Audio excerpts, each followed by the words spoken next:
can't believe it's already been this long. I know, right? We have been sitting in this studio for 3 hours today. Yeah, but honestly, it feels like we've been talking since sunrise.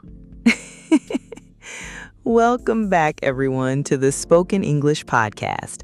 I'm Ishani. And I'm Sam. We are so pumped to have you with us today. Whether you were driving to work, cooking dinner, or just going for a walk, we promise to make this the most useful part of your day. Sam, did you realize that we just casually dropped the topic of today's episode in our opening sentences? Oh, I totally did. You said we've been sitting here for 3 hours, and I said we've been talking since sunrise. Exactly. Since and for. These two tiny words are the absolute biggest troublemakers for English learners. I hear students mix them up every single day. Oh, absolutely. I hear people say things like, I have known him since 5 years, or I have lived in New York for 2018. Ouch. My grammar heart breaks a little bit every time I hear that. It really does sound completely wrong to a native speaker. But honestly, it's not the student's fault. In many languages, since and for translate to the exact same word, so your brain just naturally wants to use them the same way in English. That makes total sense. But in English, they have completely different jobs. And today, we are going to fix this mistake forever. We are going to give you 2 visual tools to keep in your brain, the measuring tape and the calendar pin. Ooh, I love this. Let's start with the word for. Everyone listening, I want you to close your eyes. Unless you are driving, please keep your eyes open. And imagine a bright yellow measuring tape. The kind you use to measure how long a piece of wood is, or how tall a child is. But instead of measuring inches or centimeters, this measuring tape measures time. Exactly. The word for is your measuring tape. We use for when we want to talk about the duration or the length of an action. How long did it last? You stretch out the tape from the beginning of the action to the end of the action. So anytime you have a number and a time word, like minutes, hours, days, weeks, months, or years, you have to use for. Let's look at some examples. Stretch out that tape. I studied for 2 hours. She has been sleeping for 20 minutes. We traveled in Europe for 3 weeks. Notice how we're focusing on the total amount of time. 2 hours, 20 minutes, 3 weeks. It's a block of time. You measure it. Let's make it even simpler. If you can count the time, use for. Count with me. 1 day, 2 days, 3 days. I was sick for 3 days. But what if I don't have an exact number? What if I just want to say a long period of time? Great question. The measuring tape still works. You can stretch out your imaginary tape and say, I haven't seen you for a long time, or we waited in line for ages, or even, I will love you for forever. You're still talking about a length of time, even if it's not a specific number. That is brilliant. Okay, so for equals length. For equals duration. For is the measuring tape. I think our listeners have got that down. Now let's talk about the trickier one, since. Yes, let's put away the measuring tape. Now I want you to imagine a big wall calendar or a clock, and in your hand you have a sharp red pushpin. Like the ones you stick into a bulletin board. Exactly. We use since to talk about the starting point of an action, not how long it lasted, but the exact moment it began in the past. You take that red pin and you stick it into the calendar or the clock at the starting moment. Oh, I see. So if I started working at my job in the year 2019, I take my red pin and I stick it right into the year 2019. So I say, I have worked here since 2019. Spot on. You wouldn't say for 2019 because 2019 is a specific point in history, not a length of time. You can't measure a 2019. It's just a point. Let's do some more starting points. I have been awake since 6 a.m. Stick the pin in the clock at 6. She has been sad since Tuesday. Stick the pin in the calendar on Tuesday. We have lived in this house since January. He has been a vegetarian since 2015. This is actually getting really fun. But Ishani, let me throw a curveball at you. What if the starting point isn't a day or a year or a clock time? What if the starting point is a life event? You mean like a memory? Yeah, like what if I want to say I started playing guitar when I was 10 years old?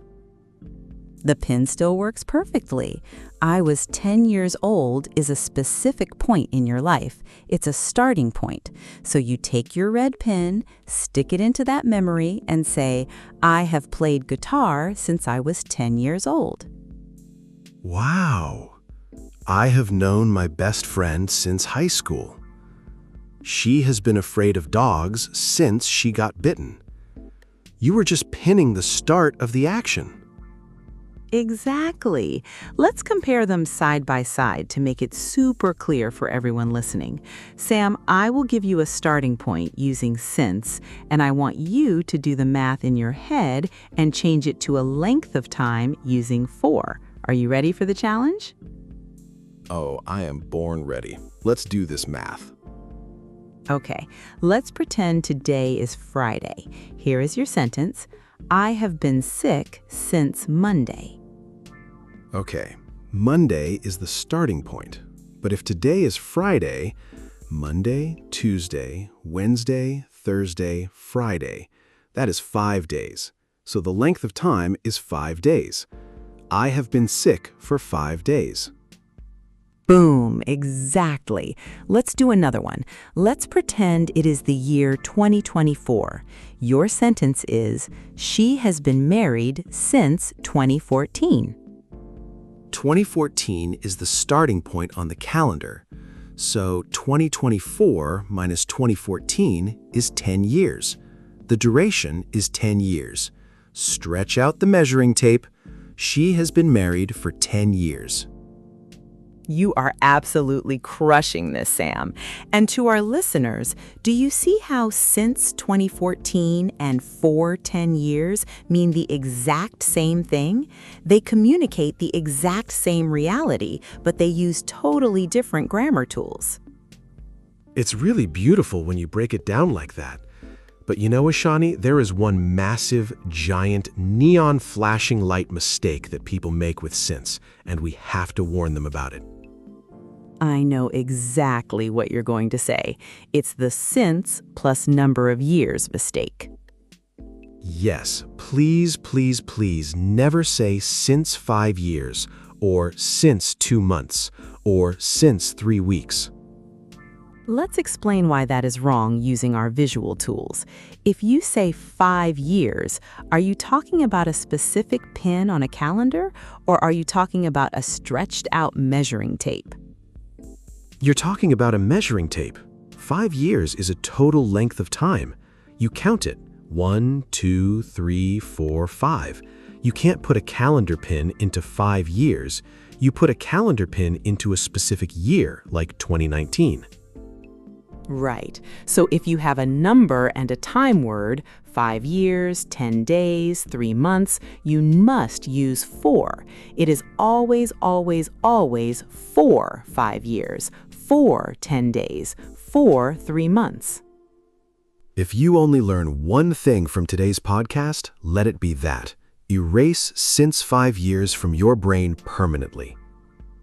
Okay, I think it's time for our famous Spoken English podcast lightning round. I'm going to say a time phrase. You listeners at home yell out since or for before Sam does. Let's see if you can beat him. Oh, the pressure is on. I'm ready. Here we go. 10 minutes. For 10 minutes. Duration. Correct. Yesterday. Since yesterday. Starting point memory. Nice. A long time. For a long time. Duration. You got it. My childhood. Since my childhood. Starting point memory.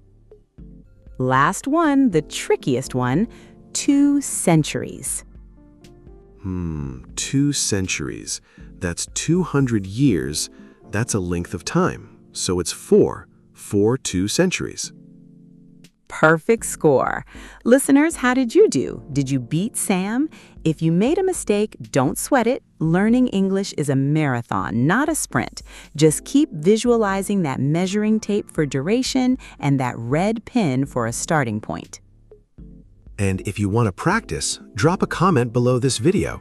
Tell us, how long have you been learning English?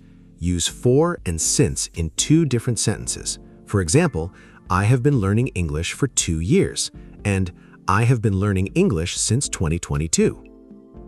I can't wait to read those comments. Thank you all so much for tuning in to the Spoken English podcast.